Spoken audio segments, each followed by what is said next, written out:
নমস্কার। আজকের পডকাস্টে যে বিষয়টি নিয়ে আলোচনা করব সেটা হচ্ছে কন্যা রাশির সাপেক্ষে প্রেজেন্ট প্ল্যানেটারি ট্রানজিট কেমন চলছে, বৃহস্পতি গ্রহ কী কী শুভফল আনতে চলেছে এবং কন্যা রাশির রেমিডিয়াল পোর্শনটা নিয়েও আলোচনা করব। কিন্তু তার আগে দর্শক বন্ধুদের একটা কথা বলে নিই। দেখুন, আমি আমার আর একটা ফোনে একটি অ্যাপসে আজকে ডেট আর টাইমটা পুট করেছি 26 মে 2025, আর টাইম দিয়েছি বিকেল 6:30। তার রেসপেক্টে দেখতেই পাচ্ছেন যে একটা স্ক্রিন খুলে গেছে, একটা ন্যাটাল চার্ট আপনারা দেখতে পাচ্ছেন এবং এখানে কিন্তু প্রেজেন্ট যে প্ল্যানেটারি ট্রানজিট সেটা কিন্তু শো করছে। এইটা দেখেই কিন্তু আমি আলোচনা করব যে কন্যা রাশির বর্তমান সময়টি কেমন চলছে। দেখুন, কন্যা রাশির রুলিং প্ল্যানেট বুধ, এটা আপনারা মোটামুটি অনেকেই জানেন, এবং এই বুধ গ্রহ কন্যা রাশিতে তুঙ্গস্থ হয়, মীন রাশিতে নিচস্থ হয়, আর মিথুন রাশি হচ্ছে বুধের আরেকটি স্বক্ষেত্র। তো বর্তমানে যদি প্রেজেন্ট প্ল্যানেটারি ট্রানজিটটাকে জাজ করি, এই কন্যা রাশি বা লগ্নের যে রুলিং প্ল্যানেট বুধ, সেটি কিন্তু এখন নবমভাবে কম্বাসশানে রয়েছে। তো লগ্নভাবের রুলিং প্ল্যানেট বুধ, লগ্ন থেকে তো একজন জাতকের বডি, ফেস, অ্যাপিয়ারেন্স বা শরীর ও স্বাস্থ্য জাজ করা হয়। সেই লগ্নভাবের কারক গ্রহ বুধ এখন রবি আর চন্দ্রের সাথে বসে রয়েছে, বৃষ রাশিতে বসে রয়েছে এবং কম্বাসশানে রয়েছে। বুধ গ্রহ কৃত্তিকা নক্ষত্রে রয়েছে, রবি গ্রহ রোহিণী নক্ষত্রে রয়েছে, আর চন্দ্র গ্রহ কৃত্তিকা নক্ষত্রে রয়েছে। তো যেহেতু লগ্নপতি নবমভাবে রয়েছে, কম্বাসশানে রয়েছে, তো কন্যা রাশির জাতক বা জাতিকাদের শরীর ও স্বাস্থ্য নিয়ে কিন্তু একটু সতর্ক থাকতে হবে। মূলত বর্তমানে যেটা দেখা যাচ্ছে, স্কিনে সাডেন কোনো ইরাপশান থেকে কন্যা রাশির জাতক বা জাতিকাদের কিন্তু সতর্ক থাকতে হবে। দ্বিতীয় ভাবের ওপরে মঙ্গল গ্রহের আর রাহুর একটা দৃষ্টি পড়েছে। দ্বিতীয় ভাব থেকে আমরা গলার বা নেক রিজিয়নটাকে জাজ করে থাকি, বা শোল্ডার রিলেটেড যে জোনটাকে কিন্তু আমরা জাজ করে থাকি। দ্বিতীয় ভাব থেকে আমরা power of speech, power of communication কিন্তু জাজ করে থাকি। দ্বিতীয় ভাব থেকে আমরা ব্যাংক ব্যালেন্স জাজ করে থাকি। তো দ্বিতীয়ভাবে যেহেতু নিচস্থ মঙ্গলের একটি দৃষ্টি পড়েছে, রাহুরও একটি দৃষ্টি পড়েছে, কন্যা রাশির জাতক বা জাতিকাদের টনসিলাইটিস বা ফ্যারেঞ্জাইটিস রিলেটেড কোনো প্রবলেম নিয়ে কিন্তু খুব সতর্ক থাকতে হবে। তৃতীয় ভাবের কারক গ্রহ মঙ্গল তো নিচস্থ রয়েছে, একাদশভাবে রয়েছে।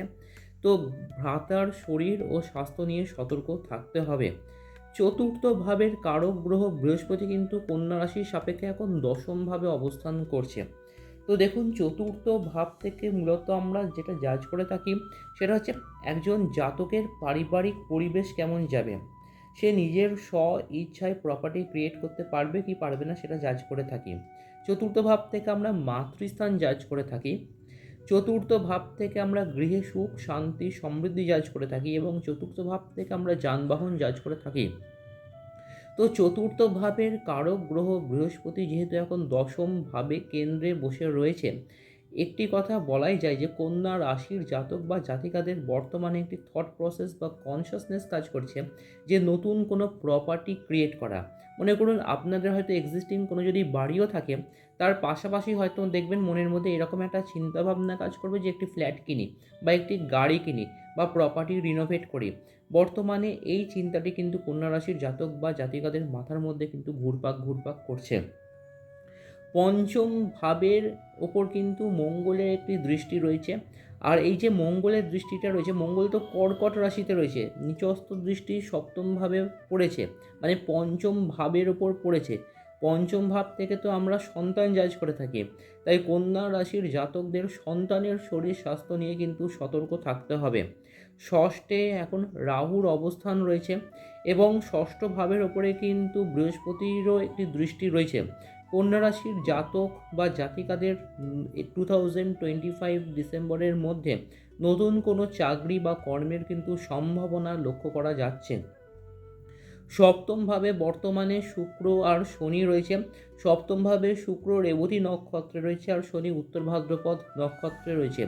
সপ্তম ভাব থেকে আমরা স্পাউস জাজ করে থাকি, সপ্তম ভাব থেকে আমরা বিজনেস জাজ করে থাকি, বা সপ্তম ভাব থেকে আমরা লোয়ার অ্যাবডোমেন রিলেটেড কোনো কিছু জাজ করে থাকি। আর এই সপ্তম ভাবের কারক গ্রহ বৃহস্পতি তো এখন দশম ভাবে রয়েছে। কন্যা রাশির জাতক বা জাতিকাদের কিন্তু স্পাউজের জায়গাটা কিন্তু যথেষ্ট শুভ বলা যাচ্ছে, এবং কর্মেও কিন্তু স্পাউজের উন্নতি লক্ষ্য করা যাচ্ছে। কিন্তু সপ্তমভাবে যেহেতু শনি বসে রয়েছে, এবং সেই শনি যেহেতু লগ্নকে ডাইরেক্টলি অ্যাসপেক্ট করছে, তাই কন্যা রাশির জাতক বা জাতিকাদের দাঁতের কোনো সমস্যা অ্যারাইজ করতে পারে, দাঁতে কোনো ক্যাভিটি হয়ে যেতে পারে, বা আরসিটি হতে পারে, বা হঠাৎ করে হাঁটুতে কোনো পেন অ্যারাইজ করতে পারে। বা কন্যা রাশির জাতকদের একটি কথা বলবো যে আপনারা এবছর অ্যাটলিস্ট 2বার ভিটামিন ডি টেস্টটা করিয়ে নেবেন, কারণ যেহেতু সপ্তমভাবে শনি রয়েছে এবং সেই শনির দৃষ্টি কিন্তু ডাইরেক্ট লগ্ন ওপর পড়েছে। অষ্টম ভাবের কারক গ্রহ মঙ্গল তো নিচস্থ রয়েছে, তাই কন্যা রাশির জাতক বা জাতিকাদের হঠাৎ করে কিন্তু পেটের কোনো সমস্যা বা অ্যাবডোমেন রিলেটেড কোনো ডিসঅর্ডার অ্যারাইজ করতে পারে, সেই বিষয়ে কিন্তু সতর্ক থাকতে হবে, বা হঠাৎ কোনো রক্তপাত থেকেও কন্যা রাশির জাতক বা জাতিকাদের সতর্ক থাকতে হবে। নবম ভাবে আমি ভিডিও শুরুতেই বলেছি যে রবি বসে রয়েছে, চন্দ্র বসে রয়েছে, বুধ বসে রয়েছে। নবম ভাব বা 9th হাউস থেকে কিন্তু আমরা পেটার্নাল কোনো কিছু জাজ করে থাকি, মানে পিতৃস্থান জাজ করে থাকি। নবম ভাব থেকে আমরা হায়ার স্টাডিজ জাজ করে থাকি, নবম ভাব থেকে আমরা যে কোনো লং ডিস্টেন্স ট্রাভেল জাজ করে থাকি। তাই নবম ভাব যেহেতু পীড়িত রয়েছে এবং নবম ভাবের ওপর শনির দৃষ্টি পড়েছে, কন্যা রাশির জাতক বা জাতিকাদের পিতার শরীর স্বাস্থ্য নিয়ে কিন্তু সতর্ক থাকতে হবে। দশম ভাবে বৃহস্পতি রয়েছে, দশম ভাব থেকে আমরা কর্ম জাজ করে থাকি। দশম ভাব থেকে আমরা জাজ করে থাকি যে একজন জাতক বা জাতিকা তার জীবনে কর্মে প্রতিষ্ঠা পাবে কি না। দশম ভাব থেকে আমরা জাজ করে থাকি কর্মে যশ খ্যাতি বা প্রতিপত্তি পাবে কি না। দশম ভাব থেকে নেম ফেম অনার প্রফেশনাল সাকসেস এই সমস্ত কিছু কিন্তু আমরা জাজ করে থাকি। তাই দশম ভাবে যেহেতু বৃহস্পতির অবস্থান লক্ষ্য করা যাচ্ছে, কন্যা রাশির জাতক বা জাতিকাদের 2025-এ কিন্তু কর্মে যথেষ্ট উন্নতি লক্ষ্য করা যাচ্ছে। শুধু তাই নয়, দীর্ঘদিন ধরে যারা হয়তো কর্মক্ষেত্রে প্রমোশন পাননি, তাদের ক্ষেত্রেও কিন্তু প্রমোশনের জায়গাটা কিন্তু ভালোভাবে লক্ষ্য করা যাচ্ছে।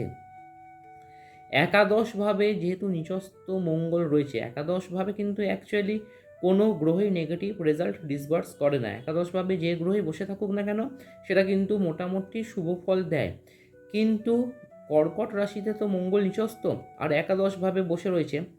একাদশভাবে থেকে আমরা জাজ করে থাকি fulfilment of gains, desires, Penney sort of wishes বা মনোবাঞ্ছা পূরণ বা আয় বা সমস্ত কিছু জাজ করে থাকি। একাদশভাবে যেহেতু মঙ্গল রয়েছে, অনেক বাধার মধ্য দিয়েও কিন্তু কন্যা রাশির জাতক বা জাতিকাদের আর্নিংয়ের জায়গাটা স্টেবল থাকবে, কিন্তু হঠাৎ করে কিন্তু বাঁ কানে বা লেফট ইয়ারে কিন্তু কোনো প্রবলেম অ্যারাইজ করতে পারে। আর দ্বাদশ ভাবের কারক গ্রহ রবি, সেটা তো এখন বর্তমানে বৃষ রাশিতে রয়েছে, বুধের সাথে রয়েছে, চন্দ্রের সাথে রয়েছে, নবম ভাবে রয়েছে। সাডেন কোনো এক্সপেন্ডিচার থেকে কন্যা রাশির জাতক বা জাতিকাদের কিন্তু সতর্ক থাকতে হবে। রেমিডিয়াল পোর্শনটা নিয়ে একটু আলোচনা করে দিই। না, কন্যা রাশি বা লগ্নের তো রুলিং প্ল্যানেট হচ্ছে বুধ। ইন জেনারেল যে কোনো বই বা অ্যাস্ট্রোলজির টেক্সটে বা যে কোনো জায়গাতে দেওয়া থাকবেন যে কন্যা রাশির জাতক বা জাতিকাদের শুভ রত্ন হচ্ছে এমারেল্ড বা পান্না। কন্যা রাশির জাতক বা জাতিকারা যেটা করবেন, প্রথমে চারটিকে ভালোভাবে জাজ করাবেন। যদি দেখেন যে বুধ গ্রহ শুভভাবে অবস্থান করছে, ডিভিশনাল চার্টও মানে নবাংশ চার্ট, চতুর্থাংশ চার্ট, দশমাংশ চার্টে শুভভাবে অবস্থান করছে, তাহলে বুধ গ্রহের রত্ন কিন্তু আরামসেই আপনারা পড়তে পারেন। 3 থেকে 3.5 প্রতি পান্না, কলম্বিয়ান এমারেল্ড বা ব্রাজিলিয়ান এমারেল্ড লিটিল ফিঙ্গারে সোনা দিয়ে কিন্তু ধারণ করতে পারেন।